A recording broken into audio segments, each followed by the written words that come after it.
News next top ನ್ಯೂಸ್ಗೆ ಸ್ವಾಗತ. ನಾನು ದರ್ಶನ್ ಶೆಟ್ಟಿ ನಾರ್ಕಳಿ. ಟಾಪ್ ನ್ಯೂಸ್ ನೋಡೋಣ. ಅದಕ್ಕೂ ಮುನ್ನ ಈ ಕ್ಷಣದ ಹೆಡ್ಲೈನ್ಸ್. ಸಾಲು ಸಾಲು ಹಬ್ಬಗಳ ಬೆನ್ನಲ್ಲೇ ದೇಶದ ಜನತೆಗೆ ಬಿಗ್ ಶಾಕ್. 5 ದಿನಗಳಲ್ಲಿ ಸಕ್ಕರೆ ದರ ಭಾರಿ ಏರಿಕೆ, ಬೆಲ್ಲದ ಬೆಲೆಯಲ್ಲಿಯೂ ವ್ಯತ್ಯಾಸ. ಮಕ್ಕಳ ಶೀತ ಕೆಮ್ಮಿನ ಸಿರಪ್ ಬಳಕೆಗೆ ಹೊಸ ನಿಯಮ. ಕ್ಲೋರ್ಫೈನ್, ಇರಮೈನ್, ಫಿನ್ಲೈನ್ ರಾಸಾಯನಿಕ ಬಳಸುವಂತೆ ಇಲ್ಲ. ಸಿರಪ್ ಪ್ಯಾಕೆಟ್ಗಳ ಮೇಲೆ ಎಚ್ಚರಿಕೆ ಲೇಬಲ್ ಕಡ್ಡಾಯ. 100 ವರ್ಷಗಳಲ್ಲೇ ಅತ್ಯಂತ ಭೀಕರ ಎಲ್ ನಿನೋ ಆತಂಕ. ಹವಾಮಾನ ಇಲಾಖೆಯಿಂದ ಶಾಕಿಂಗ್ ಭವಿಷ್ಯ. ದೇಶದಾದ್ಯಂತ ಭೀಕರ ಉಷ್ಣಗಾಳಿ ಭೀತಿ. ರಾಜ್ಯದಲ್ಲಿ ನಿಲ್ಲದ ಮಾನ್ಸೂನ್ ಅಬ್ಬರ. ಬೆಂಗಳೂರು ಸೇರಿದಂತೆ ವಿವಿಧೆಡೆ ಭಾರಿ ಮಳೆ. ಗಂಟೆಗೆ 40 ಕಿಲೋಮೀಟರ್ ವೇಗದಲ್ಲಿ ಬೀಸಲಿದೆ ಬಿರುಗಾಳಿ. ಸರ್ಕಾರಿ ಆಸ್ಪತ್ರೆಯಲ್ಲಿ ಜನಿಸಿದ ಮಕ್ಕಳಿಗೆ ಚಿನ್ನದುಂಗುರ. ಸೆಪ್ಟೆಂಬರ್ 15ರಿಂದ ವಿತರಣೆಯಾಗಲಿದೆ ಬಂಗಾರ. ತಮಿಳುನಾಡು ಸರ್ಕಾರದಿಂದ ಬಂಪರ್ ಕೊಡುಗೆ. ದೇಶದಲ್ಲಿ ಗೌರಿ ಗಣೇಶ ಹಾಗೂ ದಸರಾ ಹಬ್ಬಗಳು ಹತ್ತಿರ ಬರುತ್ತಿರುವ ಬೆನ್ನಲ್ಲೇ ಸಾಮಾನ್ಯ ಜನರ ಜೇಬಿಗೆ ಭಾರಿ ಕತ್ತರಿ ಬಿದ್ದಿದೆ. ಕೇವಲ 5 ದಿನಗಳಲ್ಲಿ ಸಕ್ಕರೆ ಮತ್ತು ಬೆಲ್ಲದ ಬೆಲೆಗಳು ಗಗನಕ್ಕೇರಿದ್ದು ಗ್ರಾಹಕರು ಹಾಗೂ ಸಿಹಿತಿಂಡಿ ತಯಾರಕರು ತೀವ್ರ ಸಂಕಷ್ಟಕ್ಕೆ ಸಿಲುಕಿದ್ದಾರೆ. ಮಾರುಕಟ್ಟೆಯಲ್ಲಿ ಸಕ್ಕರೆಯ ಚಿಲ್ಲರೆ ದರ ಈಗ ಪ್ರತಿ ಕಿಲೋಗೆ ಬರೋಬ್ಬರಿ 70 ರೂಪಾಯಿ ತಲುಪಿದ್ರೆ ಬೆಲ್ಲದ ದರವು ಕಿಲೋಗೆ 68 ರೂಪಾಯಿಗಿಂತ ಕೆಳಗಿಳಿಯುತ್ತಿಲ್ಲ. ಕೆಲವೇ ದಿನಗಳ ಹಿಂದೆ ಬೆಂಗಳೂರಿನ ಸಗಟು ಮಾರುಕಟ್ಟೆಯಲ್ಲಿ 52 ರೂಪಾಯಿ ಆಸುಪಾಸಿನಲ್ಲಿದ್ದ ಸಕ್ಕರೆ ಬೆಲೆ ಶನಿವಾರದ ವೇಳೆಗೆ 64 ರೂಪಾಯಿಗೆ ಏರಿಕೆಯಾಗಿತ್ತು. ಹೊಸ ದರದ ಸರಕುಗಳು ಮಾರುಕಟ್ಟೆಗೆ ಪ್ರವೇಶಿಸುತ್ತಿದ್ದಂತೆ ಚಿಲ್ಲರೆ ದರ 70 ರೂಪಾಯಿ ಗಡಿ ದಾಟಿದೆ.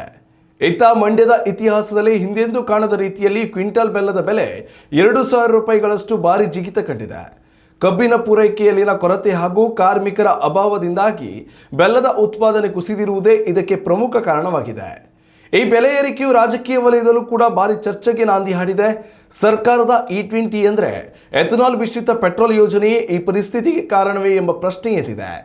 ಕಾಂಗ್ರೆಸ್ ಅಧ್ಯಕ್ಷ ಮಲ್ಲಿಕಾರ್ಜುನ್ ಖರ್ಗೆ ಅವರು ಎಥನಾಲ್ ಉತ್ಪಾದನೆಗಾಗಿ ಕಬ್ಬನ್ನು ಅತಿಯಾಗಿ ಬಳಸುತ್ತಿರುವುದೇ ಸಕ್ಕರೆ ಕೊರತೆ ಮತ್ತು ಬೆಲೆ ಏರಿಕೆಗೆ ಕಾರಣವೇ ಎಂದು ಮೋದಿ ಸರ್ಕಾರವನ್ನು ತರಾಟೆಗೆ ತೆಗೆದುಕೊಂಡಿದ್ದಾರೆ. ಆದರೆ ಕೇಂದ್ರ ಸರ್ಕಾರ ಈ ಆರೋಪವನ್ನು ಕಡ್ಡಾಯವಾಗಿ ನಿರಾಕರಿಸಿದೆ. ಎಥನಾಲ್ ಯೋಜನೆಗೂ ಸಕ್ಕರೆ ಬೆಲೆ ಏರಿಕೆಗೂ ಯಾವುದೇ ಸಂಬಂಧವಿಲ್ಲ ಎಂದು ಗ್ರಾಹಕ ವ್ಯವಹಾರಗಳ ಸಚಿವಾಲಯ ಸ್ಪಷ್ಟಪಡಿಸಿದೆ.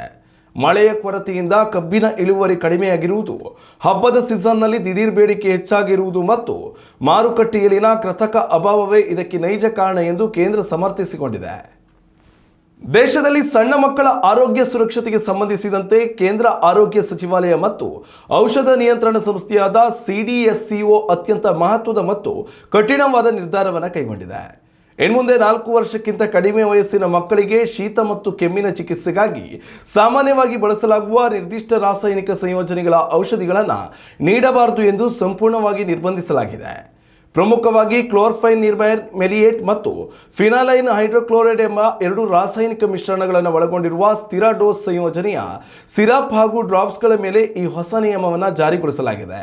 ದೇಶದ ಪ್ರತಿಯೊಂದು ಔಷಧ ತಯಾರಿಕಾ ಕಂಪನಿಗಳು ತಮ್ಮ ಉತ್ಪನ್ನಗಳ ಪ್ಯಾಕೇಜಿಂಗ್ ಹಾಗೂ ಲೇಬಲ್ಗಳ ಮೇಲೆ ಈ ಔಷಧಿಯನ್ನು 4 ವರ್ಷಕ್ಕಿಂತ ಕಡಿಮೆ ವಯಸ್ಸಿನ ಮಕ್ಕಳಿಗೆ ಬಳಸಬಾರದು ಎಂಬ ಕಡ್ಡಾಯ ಎಚ್ಚರಿಕೆಯ ಸಂದೇಶವನ್ನು ಪ್ರಮುಖವಾಗಿ ಮುದ್ರಿಸಬೇಕು ಎಂದು ಕೇಂದ್ರ ಸರ್ಕಾರವು ಕಟ್ಟುನಿಟ್ಟಿನ ಆದೇಶ ನೀಡಿದೆ. ವೈದ್ಯಕೀಯ ತಜ್ಞರ ಸಮಿತಿಯ ತನಿಖೆಯ ಪ್ರಕಾರ ಇಂತಹ ಸಿರಪ್ಗಳ ಅತಿಯಾದ ಬಳಕೆಯಿಂದ ಸಣ್ಣ ಮಕ್ಕಳಲ್ಲಿ ಹಠಾತ್ ಹೃದಯ ಬಡಿತದ ಏರುಪೇರು, ತೀವ್ರ ಉಸಿರಾಟದ ತೊಂದರೆ, ಅತಿಯಾದ ತೂಕಡಿಕೆ ಮತ್ತು ಫಿಟ್ಸ್ ಬರುವಂಥ ಅಪಾಯಕಾರಿ ಅಡ್ಡ ಪರಿಣಾಮಗಳು ಕಂಡುಬಂದಿವೆ.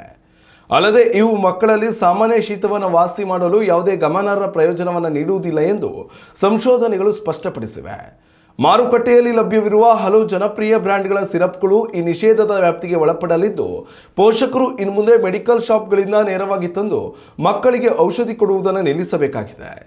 ಯಾವುದೇ ಕೆಮ್ಮು ಅಥವಾ ಶೀತ ಕಾಣಿಸಿಕೊಂಡರೂ ಕೂಡ ಸ್ವಯಂ ಚಿಕಿತ್ಸೆ ಮಾಡದೆ ಸಿರಪ್ ನೀಡುವ ಮುನ್ನ ಅದರ ಭೌತಿಕ ಲೇಬಲ್ ಹಾಗೂ ರಾಸಾಯನಿಕ ಪದಾರ್ಥಗಳನ್ನು ಕಡ್ಡಾಯವಾಗಿ ಪರಿಶೀಲಿಸಬೇಕು. ಸಣ್ಣ ಮಕ್ಕಳ ಸುರಕ್ಷತೆಯ ದೃಷ್ಟಿಯಿಂದ ಕಡ್ಡಾಯವಾಗಿ ಅರ್ಹ ಮಕ್ಕಳ ತಜ್ಞ ವೈದ್ಯರನ್ನು ಸಂಪರ್ಕಿಸಿ ಅವರ ಲಿಖಿತ ಸಲಹೆಯ ಮೇರೆಗೆ ಸುರಕ್ಷಿತ ಪರ್ಯಾಯ ಚಿಕಿತ್ಸೆಗಳನ್ನು ನೀಡುವುದು ಅತ್ಯಗತ್ಯವಾಗಿದೆ. ಪೆಸಿಫಿಕ್ ಮಹಾಸಾಗರದ ತಾಪಮಾನವು ನಿರಂತರವಾಗಿ ಏರಿಕೆಯಾಗುತ್ತಿರುವ ಹಿನ್ನೆಲೆಯಲ್ಲಿ ಬ್ರಿಟಿಷ್ ಹವಾಮಾನ ಇಲಾಖೆಯು ಇಡೀ ಜಗತ್ತಿಗೆ ಭೀಕರ ಮುನ್ಸೂಚನೆಯನ್ನು ನೀಡಿದೆ. ಕಳೆದ ಒಂದು ಶತಮಾನದಲ್ಲೇ ಅತ್ಯಂತ ಭಯಾನಕ ಎನ್ನಲಾದ ಎಲ್ ನಿನೋ ಪ್ರಭಾವದಿಂದಾಗಿ ಮುಂಬರುವ ವರ್ಷಗಳಲ್ಲಿ ಜಾಗತಿಕ ತಾಪಮಾನವು ಸಾಮಾನ್ಯಕ್ಕಿಂತ 3 ಡಿಗ್ರಿಯಷ್ಟು ಹೆಚ್ಚಾಗುವ ಆತಂಕ ಎದುರಾಗಿದೆ. ಇದು ಇಡೀ ವಿಶ್ವದ ಹವಾಮಾನ ವ್ಯವಸ್ಥೆಯ ಮೇಲೆ ತೀವ್ರವಾದ ದುಷ್ಪರಿಣಾಮ ಬೀರಲಿದ್ದು ಚೈನ್ ರಿಯಾಕ್ಷನ್ ಮಾದರಿಯಲ್ಲಿ ಜಗತ್ತನ್ನು ಕಂಗೆಡಿಸಲಿದೆ. ಇದರ ನೇರ ಪರಿಣಾಮವಾಗಿ ದಕ್ಷಿಣ ಅಮೆರಿಕದಲ್ಲಿ ವಿನಾಶಕಾರಿ ಪ್ರವಾಹಗಳು ಸೃಷ್ಟಿಯಾದರೆ ಏಷ್ಯಾ ಮತ್ತು ಆಸ್ಟ್ರೇಲಿಯಾದಂತಹ ದೇಶಗಳಲ್ಲಿ ತೀವ್ರ ಬರಗಾಲ ಹಾಗೂ ಕಾಡ್ಗಿಚ್ಚಿನ ಅನಾಹುತಗಳು ಸಂಭವಿಸಲಿವೆ. ಭಾರತದಲ್ಲೂ ಕೂಡ ಈಗಾಗಲೇ ಎಲ್ ನಿನೋ ಪ್ರಭಾವದಿಂದಾಗಿ ಮುಂಗಾರು ಮಳೆ ತೀವ್ರವಾಗಿ ಕೈಕೊಟ್ಟಿದ್ದು ಕಳೆದ 11 ವರ್ಷಗಳಲ್ಲಿ ಅತ್ಯಂತ ಕಡಿಮೆ ಮಳೆಯ ದಾಖಲಾಗಿದೆ. ಇದರಿಂದಾಗಿ ದೇಶದ ಪ್ರಮುಖ ಕೃಷಿ ಬೆಳೆಗಳ ಇಳುವರಿ ಕುಂಠಿತಗೊಂಡು ಆಹಾರ ಭದ್ರತೆಗೆ ಧಕ್ಕೆಯಾಗುವ ಮುನ್ಸೂಚನೆ ಸಿಕ್ಕಿದೆ. ಭಾರತೀಯ ಹವಾಮಾನ ವಿಜ್ಞಾನಿಗಳ ಪ್ರಕಾರ ಮುಂಬರುವ 2027ರ ಬೇಸಿಗೆ ಕಾಲವು ಈ ಹಿಂದಿನ ಅತ್ಯಂತ ಗರಿಷ್ಠ ತಾಪಮಾನದ ದಾಖಲೆಗಳನ್ನು ಧೂಳಿಪಟ ಮಾಡಲಿದೆ. ಈ ಅವಧಿಯಲ್ಲಿ ದೇಶದಾದ್ಯಂತ ಹಿಂದೆಂದೂ ಕಾಣದಷ್ಟು ಭೀಕರವಾದ ಉಷ್ಣಗಾಳಿ ಬೀಸಲಿದ್ದು ಸಾರ್ವಜನಿಕರ ದೈನಂದಿನ ಜೀವನ ಅಸ್ತವ್ಯಸ್ತಗೊಳ್ಳಲಿದೆ. ಈ ಭೀಕರ ಹವಾಮಾನ ವೈಪರೀತ್ಯದ ಆಪತ್ತನ್ನು ಎದುರಿಸಲು ಸರ್ಕಾರಗಳು ಮತ್ತು ಸಾರ್ವಜನಿಕರು ಈಗಿನಿಂದಲೇ ಎಚ್ಚೆತ್ತುಕೊಳ್ಳಬೇಕಾಗಿದೆ. ಭವಿಷ್ಯದ ಜಲಕ್ಷಾಮ ಮತ್ತು ಬರಗಾಲದಿಂದ ಪಾರಾಗಲು ವ್ಯಾಪಕವಾಗಿ ಮಳೆ ನೀರು ಕೊಯ್ಲು ಯೋಜನೆಗಳನ್ನು ಜಾರಿಗೊಳಿಸುವುದು, ಕೃಷಿ ವಲಯದಲ್ಲಿ ಪರ್ಯಾಯ ಬೆಳೆ ಪದ್ಧತಿಗಳನ್ನು ಅಳವಡಿಸಿಕೊಳ್ಳುವುದು ಹಾಗೂ ಉಷ್ಣಗಾಳಿಯಿಂದ ನಾಗರಿಕರನ್ನು ರಕ್ಷಿಸಲು ಅಗತ್ಯವಿರುವ ತುರ್ತು ವೈದ್ಯಕೀಯ ಮತ್ತು ಮೂಲಸೌಕರ್ಯ ಸಿದ್ಧತೆಗಳನ್ನು ಯುದ್ಧೋಪಾದಿಯಲ್ಲಿ ಮಾಡಿಕೊಳ್ಳುವುದು ಇಂದಿನ ಅತ್ಯಗತ್ಯ ಆದ್ಯತೆ ಆಗಿದೆ. ಉತ್ತಮ ಸಂಸ್ಕಾರಯುತ ಶಿಕ್ಷಣದೊಂದಿಗೆ VSS English medium CBSE school Udupi Muddur. ನರ್ಸರಿಯಿಂದ 10ನೇ ತರಗತಿವರೆಗೆ ಶಿಕ್ಷಣದ ಜೊತೆಗೆ 5ರಿಂದ 10ನೇ ತರಗತಿವರೆಗಿನ ವಿದ್ಯಾರ್ಥಿನಿಯರಿಗೆ ಉತ್ತಮ ಹಾಸ್ಟೆಲ್ ಸೌಲಭ್ಯವೂ ಇದೆ. ನಿಮ್ಮ ಮಕ್ಕಳ ಪ್ರವೇಶಾತಿಗಾಗಿ ಈ ಸಂಖ್ಯೆಗೆ ಕರೆ ಮಾಡಿ. ಕರ್ನಾಟಕದಾದ್ಯಂತ ನಿಧಾನಗೊಂಡಿದ್ದ ಮುಂಗಾರು ಮಾರುತಗಳು ಸದ್ಯ ಮರುಜೀವ ಪಡೆದುಕೊಂಡಿದ್ದು ರಾಜ್ಯದ ಹಲವು ಭಾಗಗಳಲ್ಲಿ ವರುಣನ ಆರ್ಭಟ ಮತ್ತೆ ಆರಂಭವಾಗಿದೆ. ಕರಾವಳಿ ಮತ್ತು ಮಲೆನಾಡು ಜಿಲ್ಲೆಗಳಲ್ಲಿ ಮಳೆಯ ತೀವ್ರತೆ ಹೆಚ್ಚಾಗುವ ಮುನ್ಸೂಚನೆ ಲಭ್ಯವಾಗಿದ್ದು ಮುನ್ನೆಚ್ಚರಿಕಾ ಕ್ರಮವಾಗಿ ಹವಾಮಾನ ಇಲಾಖೆಯು ಒಟ್ಟು 6 ಜಿಲ್ಲೆಗಳಿಗೆ ಯೆಲ್ಲೋ ಅಲರ್ಟ್ ಘೋಷಿಸಿದೆ.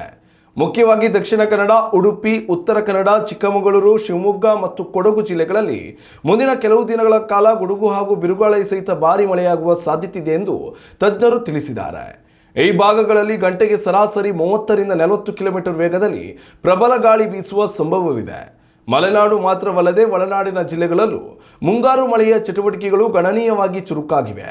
ಉತ್ತರ ಒಳನಾಡಿನ ಬೆಳಗಾವಿ, ಧಾರವಾಡ, ಬಾಗಲಕೋಟೆ, ವಿಜಯಪುರ ಮತ್ತು ರಾಯಚೂರು ಸೇರಿದಂತೆ ಹಲವೆಡೆ ಬಿರುಗಾಳಿಯೊಂದಿಗೆ ಹಗುರದಿಂದ ಸಾಧಾರಣ ಮಳೆಯಾಗುವ ನಿರೀಕ್ಷೆ ಇದೆ. ಅದೇ ರೀತಿ ದಕ್ಷಿಣ ಒಳನಾಡಿನ ಬೆಂಗಳೂರು ನಗರ, ಬೆಂಗಳೂರು ಗ್ರಾಮಾಂತರ, ಮೈಸೂರು, ಚಾಮರಾಜನಗರ, ಹಾಸನ ಹಾಗೂ ತುಮಕೂರು ಜಿಲ್ಲೆಗಳಲ್ಲಿ ನಿರಂತರವಾಗಿ ತಂಪಾದ ಗಾಳಿ ಬೀಸಲಿದ್ದು ನಿರಂತರವಾಗಿ ಸಾಧಾರಣ ಮಳೆ ಸುರಿಯಲಿದೆ. ವಿಶೇಷವಾಗಿ ಕರಾವಳಿ ತೀರ ಪ್ರದೇಶಗಳಲ್ಲಿ ಗಾಳಿಯ ತೀವ್ರತೆ ಮತ್ತು ಸಮುದ್ರದ ಅಲೆಗಳ ಅಬ್ಬರ ಅತ್ಯಧಿಕವಾಗಿರಲಿದ್ದು ಮುನ್ನೆಚ್ಚರಿಕೆ ಕ್ರಮವಾಗಿ ಮೀನುಗಾರರು ಕಡಲಿಗೆ ಇಳಿಯದಂತೆ ಕಟ್ಟುನಿಟ್ಟಿನ ಸೂಚನೆ ನೀಡಲಾಗಿದೆ. ಹಬ್ಬದ ಸೀಸನ್ ಆರಂಭವಾಗುತ್ತಿರುವ ಕಾರಣ ಪ್ರವಾಸಿಗರು ಜಲಪಾತಗಳು, ನದಿ ತೀರಗಳು ಮತ್ತು ಪ್ರಕೃತಿ ವೀಕ್ಷಣಾ ತಾಣಗಳಿಗೆ ಭೇಟಿ ನೀಡುವಾಗ ಹಾಗೂ ಸಾರ್ವಜನಿಕರು ಸಾರಿಗೆ ಸಂಚಾರದ ಸಮಯದಲ್ಲಿ ಮರಗಳು ಅಥವಾ ವಿದ್ಯುತ್ ಕಂಬಗಳ ಬಳಿ ನಿಲ್ಲದೆ ಅಗತ್ಯ ಜಾಗ್ರತೆ ವಹಿಸುವಂತೆ ಸಾರ್ವಜನಿಕರಲ್ಲಿ ಜಿಲ್ಲಾಡಳಿತ ಮನವಿ ಮಾಡಿದೆ. ತಮಿಳುನಾಡು ವಿಧಾನಸಭಾ ಚುನಾವಣೆಗೂ ಮುನ್ನ ತಮಿಳಿಗ ವೆಟ್ರಿ ಕಳಗಂ ಪಕ್ಷದ ನಾಯಕ ಸಿ ಜೋಸೆಫ್ ವಿಜಯ್ ತಾವು ರಾಜ್ಯದಲ್ಲಿ ಅಧಿಕಾರಕ್ಕೆ ಬಂದರೆ ಸರ್ಕಾರಿ ಆಸ್ಪತ್ರೆಗಳಲ್ಲಿ ಜನಿಸುವ ಮಕ್ಕಳಿಗೆ ಚಿನ್ನದ ಉಂಗುರ ತೊಡಿಸುವ ಭರವಸೆ ನೀಡಿದರು. ತಾಯ್ಮಾಮನ್ ಚಿನ್ನದ ಉಂಗುರ ಯೋಜನೆಯು ವಿಜಯ್ ಅವರ ಪ್ರಮುಖ ಚುನಾವಣಾ ಪ್ರಣಾಳಿಕೆಯ ಪೈಕಿ ಒಂದಾಗಿತ್ತು. ಚುನಾವಣೆಯಲ್ಲಿ ಜಯಬೇರಿ ಬಾರಿಸಿ ತಮಿಳುನಾಡಿನ ಮುಖ್ಯಮಂತ್ರಿ ಸ್ಥಾನ ಅಲಂಕರಿಸಿರುವ ವಿಜಯ್ ಇದೀಗ ತಾವು ನೀಡಿದ ಭರವಸೆಯನ್ನು ಈಡೇರಿಸಲು ಮುಂದಾಗಿದ್ದಾರೆ. ಹೌದು, ಸ್ವಾತಂತ್ರ್ಯ ದಿನಾಚರಣೆಯ ದಿನ ಈ ಯೋಜನೆಯ ಬಗ್ಗೆ ತಮ್ಮ ಭಾಷಣದಲ್ಲಿ ಪ್ರಸ್ತಾಪಿಸಿದ ತಮಿಳುನಾಡು ಸಿಎಂ ವಿಜಯ್ 755.83 ಕೋಟಿ ರೂಪಾಯಿ ಮೌಲ್ಯದ ಈ ಯೋಜನೆಯನ್ನ ಮಾಜಿ ಮುಖ್ಯಮಂತ್ರಿ ಸಿಎನ್ ಅಣ್ಣದೊರೈಯವರ ಜನ್ಮದಿನದ ಅಂಗವಾಗಿ ಮುಂಬರುವ ಸೆಪ್ಟೆಂಬರ್ 15ರಿಂದ ಈ ಮಹತ್ವಾಕಾಂಕ್ಷೆಯ ಯೋಜನೆಯು ರಾಜ್ಯಾದ್ಯಂತ ಅಧಿಕೃತವಾಗಿ ಅನುಷ್ಠಾನಕ್ಕೆ ತರುವುದಾಗಿ ಹೇಳಿದರು. ಇದೀಗ ತಾಯ್ಮಾಮನ್ ಚಿನ್ನದ ಉಂಗುರ ಯೋಜನೆಯ ಅನುಷ್ಠಾನಕ್ಕೆ ಸಕಲ ತಯಾರಿಯನ್ನು ತಮಿಳುನಾಡು ಸರ್ಕಾರ ಆರಂಭಿಸಿದೆ. ಈ ವಿಶೇಷ ಯೋಜನೆಗಾಗಿ ಸರ್ಕಾರವು ದೇಶದ ಅತ್ಯಂತ ಪ್ರತಿಷ್ಠಿತ ಚಿನ್ನದ ಆಭರಣ ಸಂಸ್ಥೆಗಳಾದ ಕಲ್ಯಾಣ್ ಜ್ಯುವೆಲರ್ಸ್ ಮತ್ತು ಜಾಯ್ ಅಲುಕಾಸ್ ಗ್ರೂಪ್ಗಳೊಂದಿಗೆ ಮಹತ್ವದ ಒಪ್ಪಂದವನ್ನು ಮಾಡಿಕೊಂಡಿದೆ. ಮೊದಲ ಹಂತದಲ್ಲಿ ಸುಮಾರು 1.28 ಲಕ್ಷಕ್ಕೂ ಅಧಿಕ ಅರ್ಹ ಶಿಶುಗಳಿಗೆ ಈ ಚಿನ್ನದ ಉಂಗುರಗಳನ್ನು ವಿತರಿಸುವ ಗುರಿ ಹೊಂದಲಾಗಿದ್ದು ಇದಕ್ಕಾಗಿ ಜ್ಯುವೆಲರ್ಸ್ ಸಂಸ್ಥೆಗಳು ಕೇವಲ 1 ಪೈಸೆ ಮೇಕಿಂಗ್ ಚಾರ್ಜ್ ಪಡೆದು ಗುಣಮಟ್ಟದ ಆಭರಣಗಳನ್ನು ಪೂರೈಸಲು ಸಮ್ಮತಿಸಿವೆ. ಈ ಯೋಜನೆಯ ಸಂಪೂರ್ಣ ಉಸ್ತುವಾರಿಯನ್ನು ಮತ್ತು ಟೆಂಡರ್ ಪ್ರಕ್ರಿಯೆಯನ್ನು ಸಾಗರೋತ್ತರ ತಮಿಳರ ಕಲ್ಯಾಣ ಮತ್ತು ಉದ್ಯೋಗದ ಸಚಿವಾಲಯವು ಯಶಸ್ವಿಯಾಗಿ ನಿರ್ವಹಿಸಿದೆ. ಬಡ ಕುಟುಂಬಗಳಲ್ಲಿ ಮಗು ಜನಿಸಿದಾಗ ಆರ್ಥಿಕ ಭದ್ರತೆ ಮತ್ತು ಪ್ರೋತ್ಸಾಹ ನೀಡುವ ಉದ್ದೇಶದಿಂದ ಈ ವಿಶಿಷ್ಟ ಕಾರ್ಯಕ್ರಮವನ್ನು ರೂಪಿಸಲಾಗಿದೆ. ಇದರಿಂದಾಗಿ ಸಾರ್ವಜನಿಕರು ಹೆರಿಗೆಗಾಗಿ ಖಾಸಗಿ ಆಸ್ಪತ್ರೆಗಳತ್ತ ಮುಖ ಮಾಡುವುದನ್ನು ತಪ್ಪಿಸಿ ಸರ್ಕಾರಿ ಆಸ್ಪತ್ರೆಗಳಲ್ಲಿ ಲಭ್ಯವಿರುವ ಉಚಿತ ವೈದ್ಯಕೀಯ ಸೌಲಭ್ಯಗಳನ್ನು ಹಾಗೂ ಸುರಕ್ಷಿತ ಹೆರಿಗೆ ಸೇವೆಗಳನ್ನು ಗರಿಷ್ಠ ಮಟ್ಟದಲ್ಲಿ ಬಳಸಿಕೊಳ್ಳಲು ಇದು ಪರೋಕ್ಷವಾಗಿ ಸಹಕಾರಿಯಾಗಲಿದೆ ಎಂದು ತಮಿಳುನಾಡು ಸರ್ಕಾರ ವಿಶ್ವಾಸ ವ್ಯಕ್ತಪಡಿಸಿದೆ. ಇನ್ನಷ್ಟು ತಾಜಾ ಸುದ್ದಿಗಳಿಗಾಗಿ ನೋಡ್ತಾ ಇರಿ ನ್ಯೂಸ್ ನೆಕ್ಸ್ಟ್. ಇದು ವರ್ತಮಾನದ ಕೈಗನ್ನಡಿ. ಉತ್ತಮ ಸಂಸ್ಕಾರಯುತ ಶಿಕ್ಷಣದೊಂದಿಗೆ VSS English medium CBSE school Udupi Muddur. ನರ್ಸರಿಯಿಂದ 10ನೇ ತರಗತಿವರೆಗೆ ಶಿಕ್ಷಣದ ಜೊತೆಗೆ 5ರಿಂದ 10ನೇ ತರಗತಿವರೆಗಿನ ವಿದ್ಯಾರ್ಥಿನಿಯರಿಗೆ ಉತ್ತಮ ಹಾಸ್ಟೆಲ್ ಸೌಲಭ್ಯವೂ ಇದೆ. ನಿಮ್ಮ ಮಕ್ಕಳ ಪ್ರವೇಶಾತಿಗಾಗಿ ಈ ಸಂಖ್ಯೆಗೆ ಕರೆ ಮಾಡಿ.